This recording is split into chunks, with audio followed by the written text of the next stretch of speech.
Assalamualaikum warahmatullahi wabarakatuh.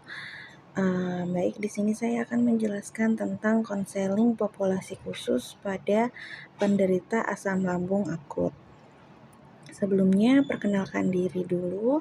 Nama saya Septiana, NPM 2020015003112, kelas Y7C, mata kuliah konseling populasi khusus, dengan dosen Ibu Anggia Evitarini, MPD.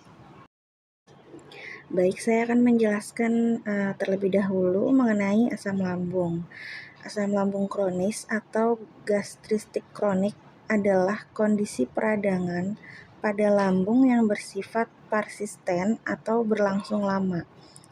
Hal ini terjadi ketika lapisan mukosa lambung mengalami iritasi akibat produksi asam lambung yang berlebihan dalam jangka panjang.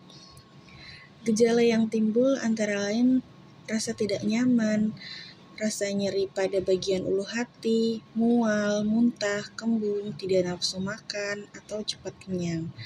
Gejala biasanya dirasakan berulang dalam jangka waktu yang lama dan berpotensi kambuh kapan saja. Beberapa penyebab asam lambung kronis meliputi infeksi bakteri H. pylori, gangguan asam lambung sphincter esofagus bawah, pola makan tidak teratur, konsumsi makanan pedas, asam, atau berlemak tinggi. Gaya hidup tidak sehat seperti merokok dan mengkonsumsi alkohol termasuk dalam penyebab asam lambung. Kemudian faktor keturunan, gejala penyakit sistemik seperti diabetes atau lupus hingga efek samping obat-obatan tertentu. Tanpa penanganan memadai, gastristik kronik bisa menyebabkan komplikasi seperti pendarahan saluran cerna, anemia, defisiensi besi, hingga berpotensi menjurus kepada kanker lambung. Maka pengobatan dan perawatan yang tepat sangat diperlukan. Lalu terdapat hubungan antara asam lambung dengan pola pikir seseorang, yaitu stres dan kecemasan yang berlebihan dapat memicu peningkatan produksi asam lambung. Kondisi ini terkait aktivitas sistem saraf dan hormon dalam tubuh. Kemudian pola pikir negatif menimbulkan stres yang berdampak pada gangguan pencernaan. Misalnya, orang yang sering berpikiran negatif cenderung mudah mengalami MAH. Lalu, kontrol emosi yang buruk juga berkaitan dengan cernaan lambung. Mereka yang emosinya meledak-ledak beresiko terkena asam lambung atau MAH akut maupun kronis. Beberapa orang dengan gangguan kecemasan atau depresi juga dilaporkan mengalami asam lambung meningkat. Kondisi mental mereka mempengaruhi sistem pencernaan. Lalu terapi kognitif perilaku nilai cukup efektif membantu mengendalikan gejala asam lambung melalui perbaikan pola berpikir dan respon emosi seseorang. Berikut adalah identitas diri klien penderita asam lambung akut. Dengan inisial FAP, umur 26 tahun, status belum menikah. FAP 26 tahun, seorang guru seni budaya merangkap wali kelas di SMA swasta Jakarta. Ia didiagnosis mengidap asam lambung kronis sejak 2 tahun yang lalu. Kondisi asam lambungnya sering kambuh disertai rasa ulu hati yang nyeri. Akibat penyakitnya, FAP kerap absen mengajar karena sakit lambung yang kambuh. Kondisi ini membuatnya sering merasa bersalah kepada para siswa dan kepala sekolah. Terkadang ia masih memaksakan diri mengajar dalam kondisi perut yang sakit melilit. FAP menjalani pengobatan rutin dan diet makanan tertentu. Namun kadang tidak disiplin karena tuntunan pekerjaan mengajar dan terikat waktu istirahat di sekolah. Sebagai wali kelas, ia juga harus berinteraksi intens dengan orang tua murid. Ini membuat FAP kerap pusing dan emosi saat MAH-nya kambuh. FAP belum menikah dan merasa kondisinya ini menghambat dirinya untuk fokus mencari pendamping hidup.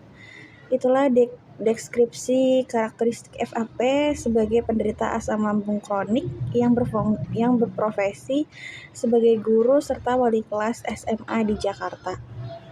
Kemudian permasalahan yang sering muncul yang FAP rasakan. Yang pertama, sering mengalami kambuhnya gejala sakit asam lambung, seperti nyeri ulu hati, mual, yang mengganggu aktivitas mengajar. Yang kedua, terpaksa harus izin atau absen mengajar akibat sakit mah kambuh, sehingga merasa bersalah pada murid dan kepala sekolah. Lalu yang ketiga, masih kerap memaksakan diri untuk tetap mengajar walau dalam kondisi perut mulas akibat mah kambuh. Lalu yang keempat, kesulitan menjaga pola makan dan minum obat secara teratur di sela kesibukan mengajar.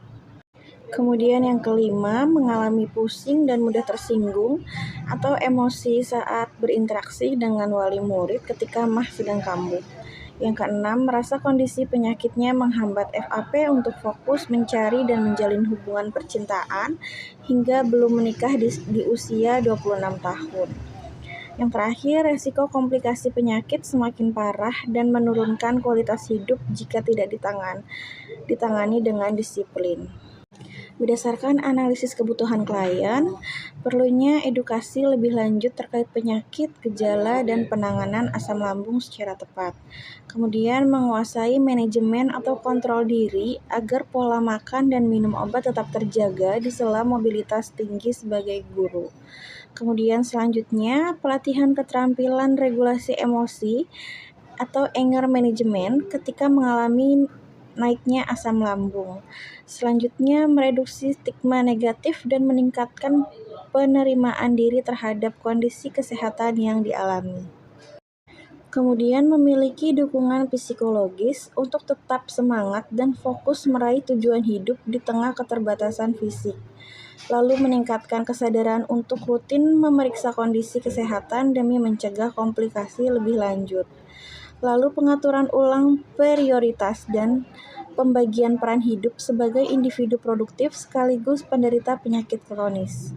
Dan yang terakhir, mendapatkan sistem pendukung perawatan diri di rumah agar kondisi tetap terjaga saat tidak sedang bekerja. Lalu potensi yang bisa dikembangkan yaitu kemampuan mengajar seni budaya. FAP dapat mengoptimalkan dan mengembangkan kemampuannya dalam bidang seni untuk memberikan pembelajaran terbaik bagi para siswanya. Kemudian kepekaan estetika dan kreativitas sebagai guru seni budaya. FAP memiliki kepekaan estetika dan kreativitas yang tinggi untuk dieksplorasi lebih jauh. Lalu kepercayaan sebagai wali kelas.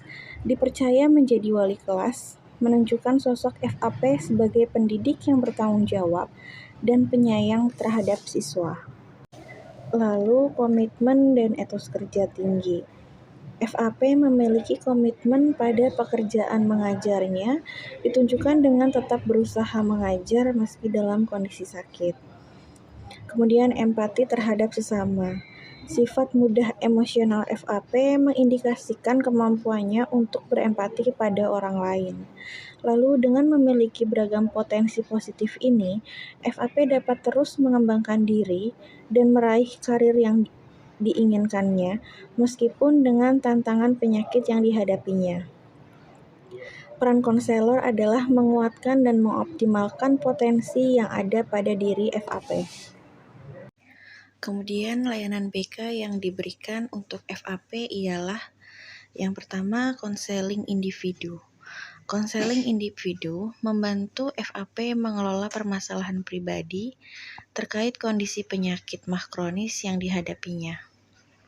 Yang kedua, terdapat bimbingan kelompok, mengikutsertakan FAP dalam kelompok dukungan sebaya bersama penderita mah kronis lain untuk saling bertukar pengalaman. Lalu yang ketiga, edukasi psikologis dapat memberi edukasi kepada FAP dan keluarganya terkait regulasi emosi dan stres manajemen yang sehat bagi penderita asam lambung. Lalu yang keempat ialah konseling karir. dapat membantu FAP mengelola perencanaan karir dan peningkatan kompetensinya sebagai guru dengan memperhatikan kondisi kesehatannya. Yang kelima yaitu konsultasi kesehatan mental, melakukan konsultasi dengan psikiater atau psikolog klinik jika FAP menunjukkan gejala gangguan emosi yang perlu penanganan profesional. Lalu yang keenam ialah rujukan medis, melakukan rujukan FAP ke dokter spesialis terkait penyakit asam lambungnya agar mendapat penanganan medis yang optimal secara berkala. Berikut ialah kendala yang dihadapi dalam proses wawancara. Yang pertama, kesulitan membuat janji temu konseling karena padatnya jadwal mengajar FAP. Yang kedua yaitu terbatasnya waktu konsultasi akibat FAP harus segera mengajar ke kelas berikutnya. Yang ketiga yaitu proses konseling terganggu jika FAP mengalami kambuhnya gejala sakit mah. Yang keempat yaitu FAP sulit berkonsentrasi saat kondisi perut sedang melilit akibat asam lambungnya naik. Yang kelima, terjadi miskomunikasi saat FAP mengalami emosi labil karena penyakitnya. Yang keenam, FAP cenderung menutupi keluhan sakitnya karena tidak ingin dianggap lemah. Yang ketujuh, perlunya menyesuaikan bahasa teknis medis agar mudah dipahami FAP sebagai awam. Yang kedelapan, tidak tersedianya ruang konseling khusus di sekolah sehingga privasi terbatas. Yang kesembilan, perlunya koordinasi dengan pihak sekolah terkait pelaksanaan sesi konseling.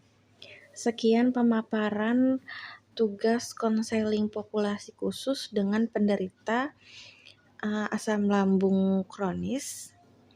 Semoga bermanfaat. Kurang lebihnya mohon maaf. Wassalamualaikum warahmatullahi wabarakatuh. Terima kasih.